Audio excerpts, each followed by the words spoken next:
The night didn't announce him with sirens or gunfire, only the low hum of streetlights flickering over cracked asphalt. In that darkness, a 14-year-old boy learned that silence could be louder than screams. This was the moment the streets first noticed him, even if they didn't yet know his name. He was born into a neighborhood where survival was a daily negotiation, not a right. Abandoned buildings stood like rotten teeth, and every corner carried a lesson paid for in blood or fear. Here, childhood ended early, often without warning. The gang didn't begin as an organization, but as protection disguised as family. Older boys controlled the blocks, offering safety in exchange for loyalty and silence. For a kid with nothing, belonging felt like power. At first, it was small things: running errands, standing watch, proving he could be trusted. Each task pulled him deeper into a world ruled by hierarchy and unspoken rules. Respect was currency, and weakness was taxed heavily. The streets shaped behavior through pressure and reward, conditioning fear into instinct.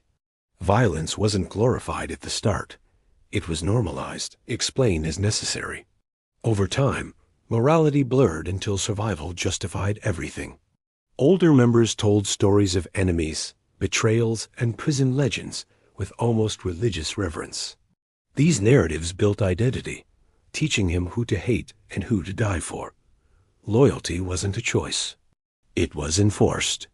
Law enforcement existed only as an opposing force, seen through tinted windows and flashing lights. Police pressure hardened the group, reinforcing an us versus them mentality. Every arrest strengthened the belief that the gang was the only shield. By the end of that first year, the boy was no longer watching from the sidelines. The streets had claimed him, reshaped him, and marked him as one of their own. What began as survival was already becoming something far more dangerous. The second phase began quietly, with no ceremony and no way back. What had once felt like protection now demanded proof, and the streets watched closely. Initiation wasn't a single moment, but a slow erosion of innocence. His responsibilities grew heavier as trust hardened into expectation. He was no longer just observing violence, but facilitating it, standing close enough to feel its heat. Each task tested obedience more than courage. The gang's structure revealed itself in layers, with power concentrated at the top and fear flowing downward. Orders came without explanation, and questions were treated as disrespect. In this world, hesitation was interpreted as betrayal. Money entered the picture early, first as fast cash and later as obligation. Drug handoffs and lookout shifts blurred together, timed perfectly around police patrols and rival movement. Profit justified risk, and risk became routine. Fentanyl crept into the operation quietly, almost invisibly.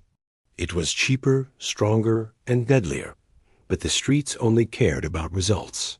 Bodies became background noise to the business of control. Violence escalated not out of chaos, but strategy. Fights were calculated, messages sent through broken bones and gunfire echoes. Reputation became armor, forged through fear and repetition. Loyalty was reinforced through shared danger and shared guilt. Everyone knew too much, and walking away meant becoming a liability. The gang didn't just offer belonging, it ensured dependency. Law enforcement pressure intensified as the crew's footprint expanded.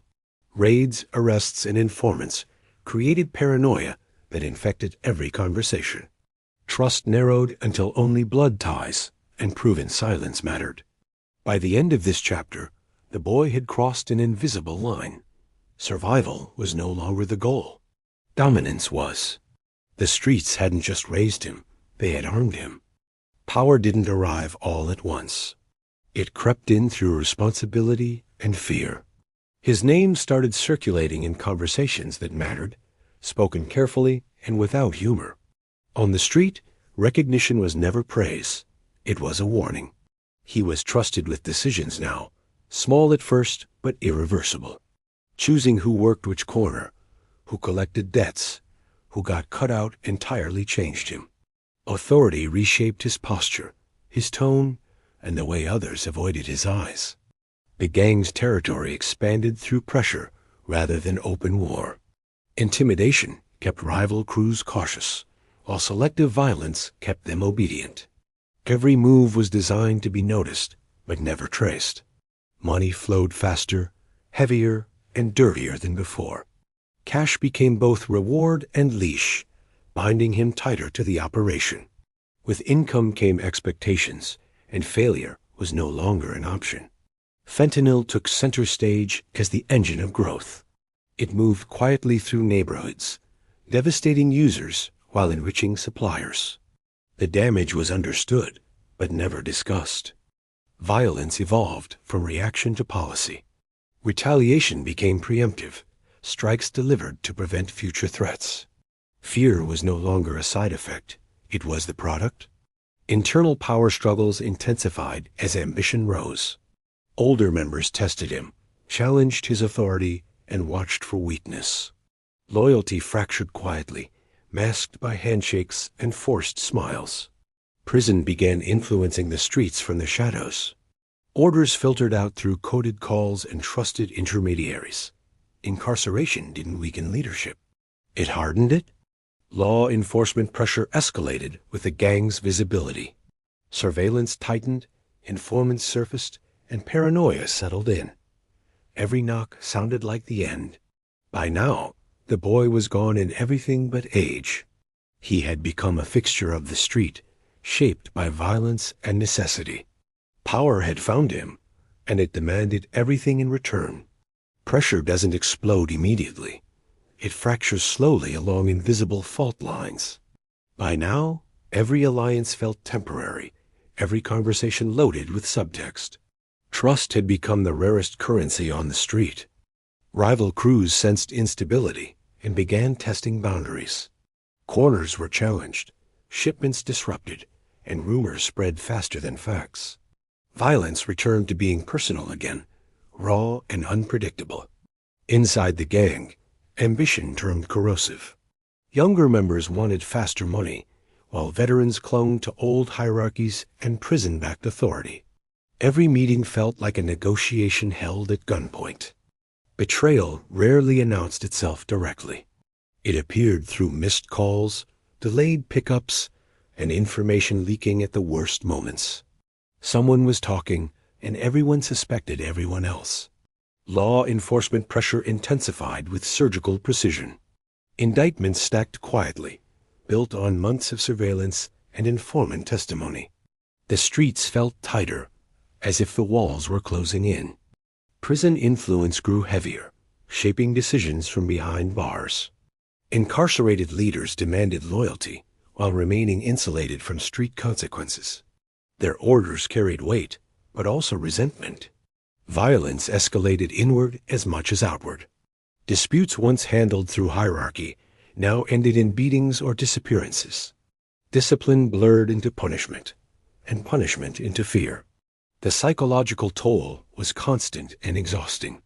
Sleep became shallow, paranoia permanent, and silence unbearable.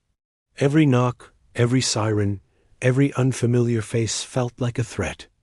Money no longer brought comfort, only obligation. Profits were swallowed by legal fees, bail, and restitution demanded by higher-ups. Wealth existed, but freedom did not. By the end of this chapter, the gang was no longer unified by purpose. It was held together by fear, shared guilt, and the knowledge that collapse was inevitable. The question was no longer if it would fall, but who would survive the fall. The downfall didn't arrive with a single dramatic arrest or shootout. It came in pieces, scattered across weeks of tension and quiet disappearances.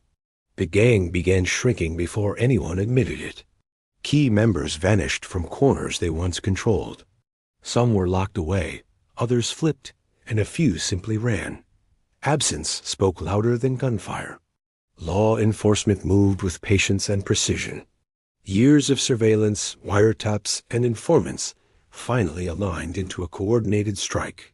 The streets woke up surrounded. Raids tore through apartments before dawn. Doors were kicked in, weapons seized, cash logged into evidence bags. The illusion of control evaporated instantly. Prison became the central hub of what remained. Calls were restricted, messages delayed, and authority fractured. Leadership from behind bars proved slow and disconnected. Old loyalties collapsed under pressure.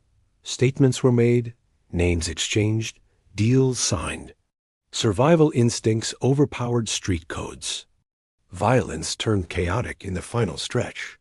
Retaliation hit the wrong targets, mistakes piled up, and civilians suffered the consequences. The gang's reputation shifted from fear to reckless. Money dried up faster than expected. Supply lines collapsed, stash houses were burned, and trusted couriers disappeared. Without cash flow, influence vanished. The younger members were left exposed. Without protection or guidance, they became easy targets for rivals and police alike. Many realized too late they were disposable. Psychological exhaustion settled in heavily. Constant fear hollowed out whatever bravado remained. The streets felt colder than ever. Courtrooms replaced corners as the new battleground. Charges stacked high, sentences stretched long, and futures closed abruptly. Justice moved slowly but decisively. Families watched from benches and behind glass. Mothers cried, children stared, and silence filled the gaps where excuses used to be. Consequences finally had faces. The gang's name lost its weight. Whispers replaced fear, and stories shifted to past tense. Power faded the moment people stopped believing in it. Those still free walked carefully, always looking over their shoulders. Every siren felt personal, every shadow suspicious. Freedom existed, but it was fragile. By the end, nothing remained of the empire they once imagined. Just broken alliances, prison numbers, and trauma passed down quietly. The streets had reclaimed everything they once gave. After the collapse, silence settled where chaos once ruled. Corners that echoed with commands and threats returned to empty pavement and passing headlights. The absence felt heavier than the violence ever did. Those who survived carried the weight differently. Some tried to disappear into ordinary lives, haunted by faces they couldn't forget. Others clung to reputation, unable to function without fear attached to their name. Prison became the final classroom for many. Time stripped away bravado, replacing it with reflection and regret. Behind concrete walls, the mythology of the streets unraveled. The younger generation watched closely and learned the wrong lessons. To them, the story still looked like power and fast money. The ending was rarely visible from the beginning. Families absorbed the quiet damage left behind. Mothers aged quickly, siblings grew up angry, and children inherited trauma they never chose. The gang's reach extended far beyond its members. Law enforcement moved on to the next operation.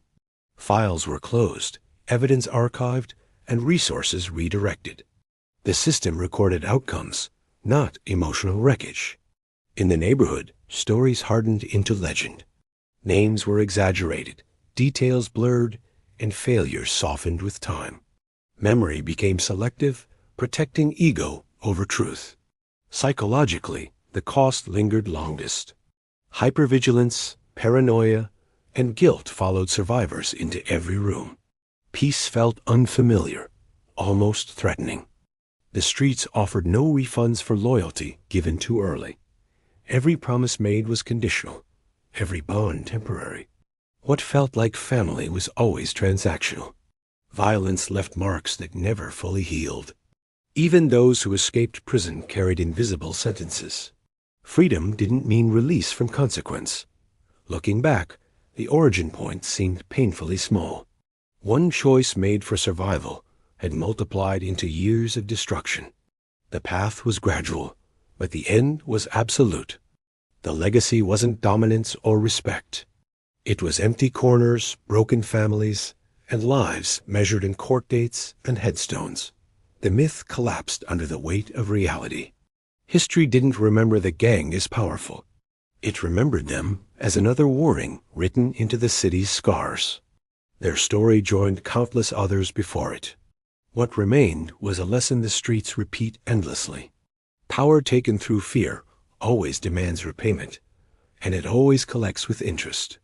In the end, the streets don't raise kings, they bury them.